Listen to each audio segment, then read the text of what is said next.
Hi, I'm Colin Fleming, and we're going to take a look at some new features coming down the line for InDesign.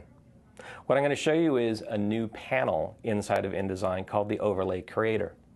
I use this panel to build interactivity when I'm building digital publications that are part of the digital publishing suite. It's really easy to build the interaction, generate the content, and then view not only on an iPad, but I'm also going to show you the content on a Motorola Xoom today. So let's take a look at how easy it is to build this content.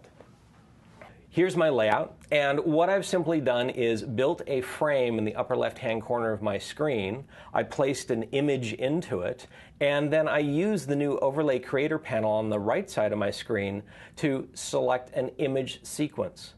I load a set of images in a folder, and the 90 images that are in that folder will now play back in the space in my layout.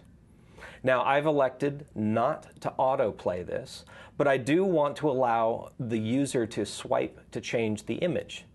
And because I want the bridge to open and close and not loop, I've decided to stop at the first and last image. So simply building a frame and pointing a folder of images at it creates this image sequence. Super easy to build. Now, the other one I'm going to show you is building web content. Again, it's simple by building a frame. Let's go ahead and select the frame.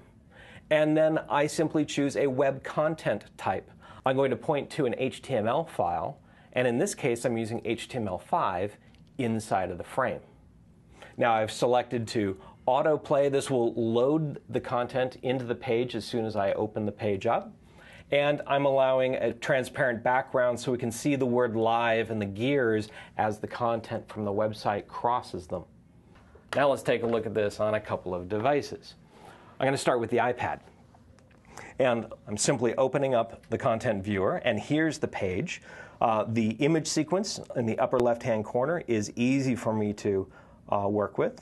I simply scrub with my fingertip to open and close the bridge. The Twitter feed is live on the right side of my screen. You can see how I can scroll through it. It's transparent, so it crosses the word live and it crosses the gears. Now, I've also added a little bit of sound because it just simply adds to the content. So I click. That's how a boat asks the bridge to open up.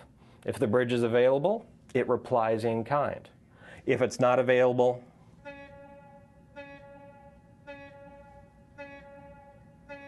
that's how it replies. So this is on the iPad, but how about the same publication on a Motorola Xoom? So here's the Xoom. I'm opening up and looking at exactly the same file.